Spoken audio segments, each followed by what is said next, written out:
そばに行くのよ。ねえ、もうすぐ、もうすぐ。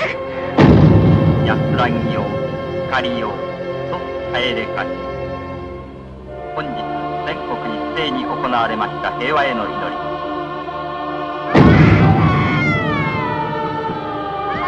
これは東京からお送りするその一コマであります。しばらくは命込めて祈る娘たちの歌声です。What is going on, fellas? Today we actually have a new video, and this video, it's a really I don't know, I'm actually kind of speechless. Like this review, it's gonna be really awesome. As you guys can see from the title of this video, I'm actually gonna be reviewing the best Godzilla movie ever. And Godzilla has like a lot of movies. He's like, and as we saw in the last video, he's really old, but he's not the oldest, and we'll see why. He does have a lot of movie, and with that being said, there's so many movies that I could be referring to. Now, which one is the best one? Now, is it the 2014 one? Hey, well, I mean, I wish I could see Godzilla more rather than buildings. Or could it be the Roland Emmerich one? Or now even this, like, heck no, it can't be that one. Now, or could it be Godzilla 2000? Might be. Or could it be one of the newer ones, Godzilla King of Monster? And you see, now this is something that a lot of people are like, oh man, this has a lot of action.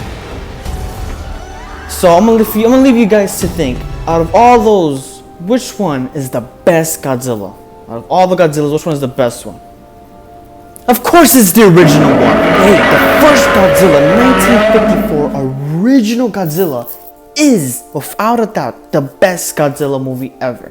There's a lot of new elements that the other movies are missing. Like, because I literally just again, it's like the credits are playing right in front of my screen.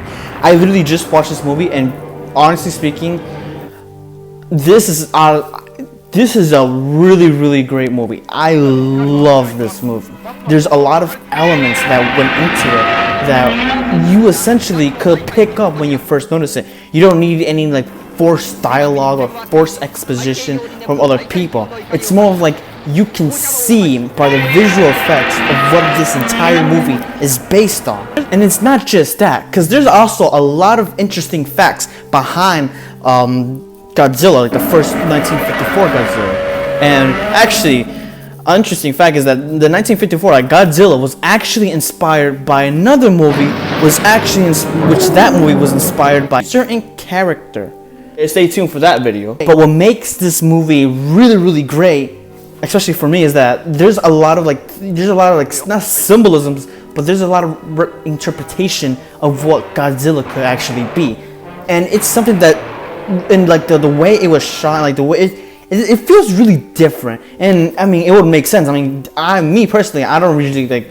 I mean, I would sometimes once in a while I'd try to go back watch some old movies, but I don't usually just like binge watch old classic movies. So the simple fact that we don't have this type of style of black and white and using these obviously you can tell like some of the effects looks bad, but it's so unique from what we are used to seeing that it feels more different and actually feels much more engaging in regards to the story, and adding more and building more to the not characters but building more to Godzilla and what he actually is. Before watching this movie, I didn't really know much about Godzilla.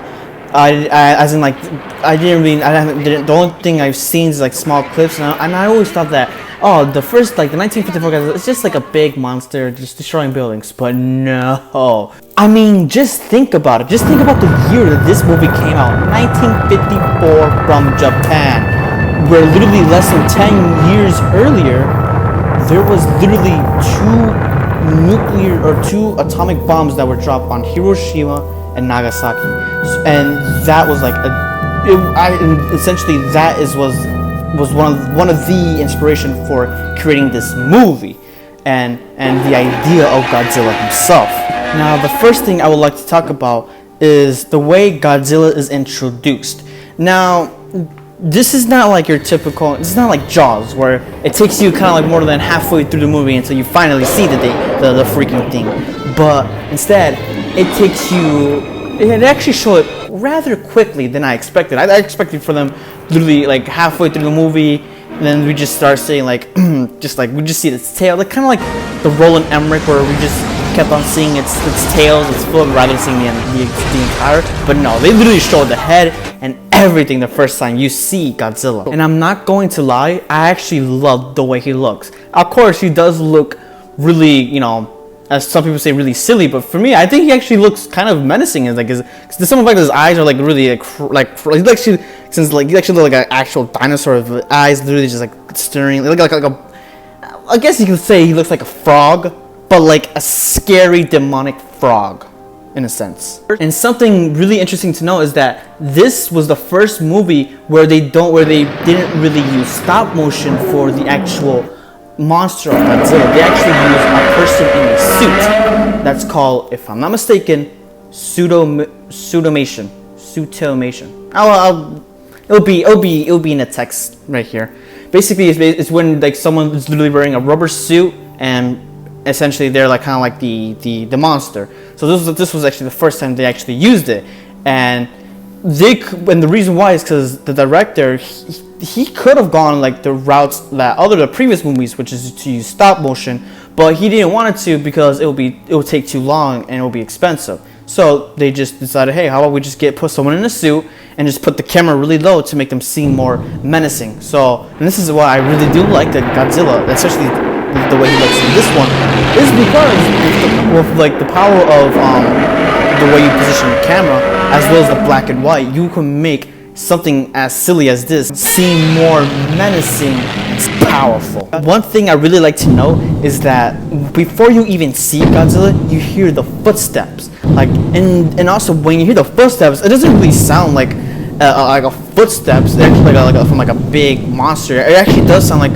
bombs and like atomic bombs being dropped. And this concept actually inspired Steven Spielberg for when he did his Jurassic Park, of using footsteps to build up the tension before introducing the monster, or for Spielberg, the dinosaur. So in a way, you can say that this Godzilla helped inspire Steven Spielberg with his Jurassic Park. So yeah, after being introduced to Godzilla, and he starts like essentially terrorizing everything. Then we introduced to a new character. I forgot his name, but the one with the eye patch. I'm just gonna call him the eye patch scientist. But I'm just calling him Mr. Scientist. There you go. His name is Mr. Scientist. So when we meet Mr. Scientist, we meet him because we essentially need him to create a weapon to destroy Godzilla. However, he already has a weapon to destroy Godzilla, and it's known as, I don't know what exactly it's called, but it's like a life remover, or something oxygen remover. It's essentially destroy all life in its range, which sounds a lot like an atomic bomb, if you were to tell me. Something where if you detonate it and then it just destroys all life in its range, it sounds really similar to an atomic bomb. There are some things that the Mr. Scientist said that I actually enjoyed, which was of how the reason why, because and it's interesting of how like he has the weapon to destroy Godzilla. Like he could literally destroy him now, but he doesn't want to. It's not because he's not just afraid of Godzilla. He's afraid of the fact that since Mr. Scientist created a weapon so powerful where it can destroy life in its range, that humans will, instead of using that on monsters, will then use that weapons on each other. And I'm like, holy crap, which is a direct interpretation of an atomic bomb. So then we get to see the military trying their best to destroy Godzilla, but nothing is working. They tried, their tanks, nothing. They even tried something as like putting electric fence around it, nothing. Godzilla just destroys it and just like terrorize everything. And don't get me wrong, I do love watching Godzilla. I mean, like, for me, before I watch this, I'm like, okay, all I want to see is, I just want to see Godzilla destroying buildings. I just want to see him wreak havoc. And when she does this, and you do see a lot of, not a lot, but you do see enough of Godzilla to keep you engaged. You do see enough of him destroying stuff. But towards the middle of this movie, it made me realize of a particular storyline I think all the other Godzilla movies are missing, and that's the actual aftermath.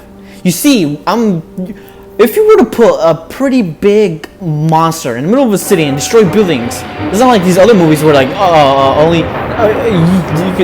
you know people are dying but you don't see them. But here in this movie, you get to see the aftermath. Like, look at this scene of this little girl who finds out that her mom got killed because Godzilla destroyed the building that her mom was in, and look at her reaction. A young girl who is grieving over the loss of her mother.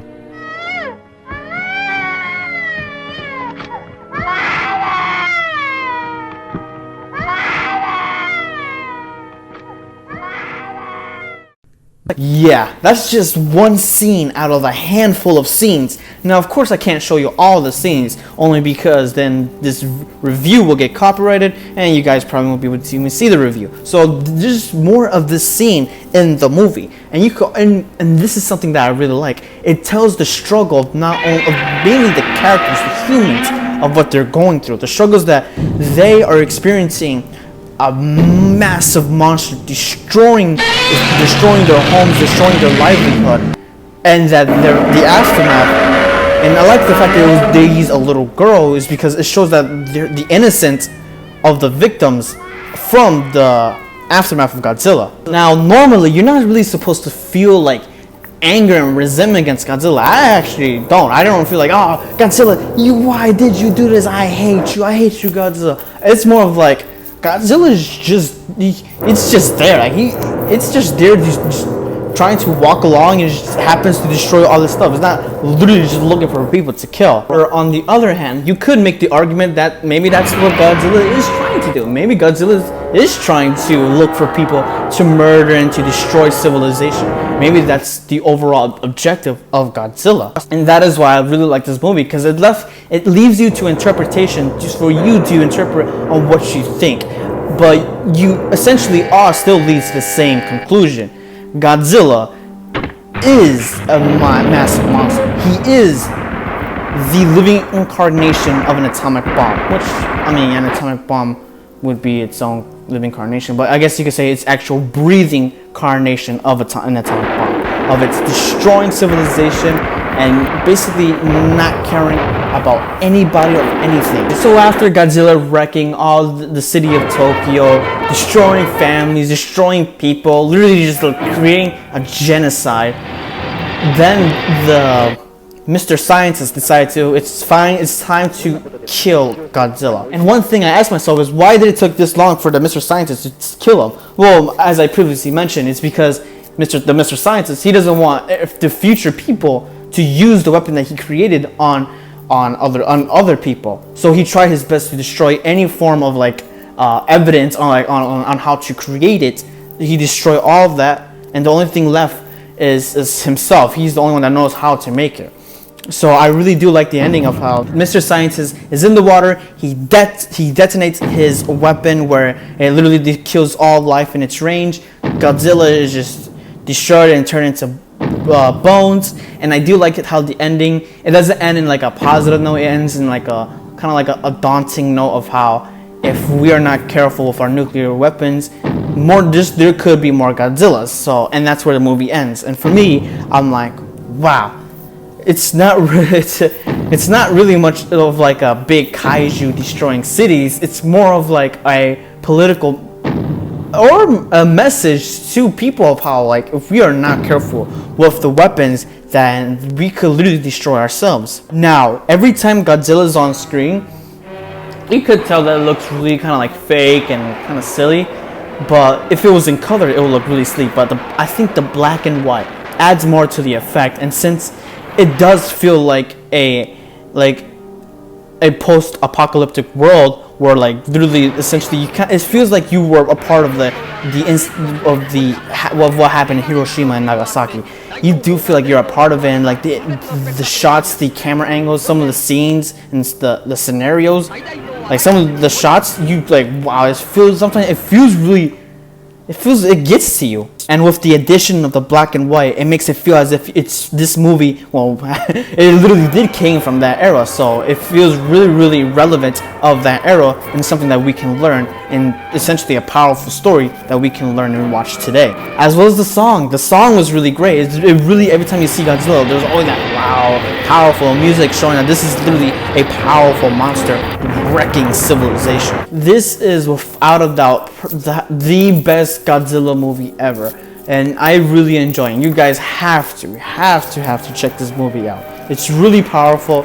It's really interesting, and it's something that where you could leave to your interpretation of how maybe even Godzilla probably isn't just about isn't a representation of nuclear bombs. Maybe it's a representation of mankind, of how we see ourselves as gods, and how we will like to have the power and to destroy things and destroy civilization. And it only took Mr. Scientist to realize that, man, that this, even though Godzilla is a killing monster, we ourselves could become that killing monster, and therefore we must destroy weapons that powerful.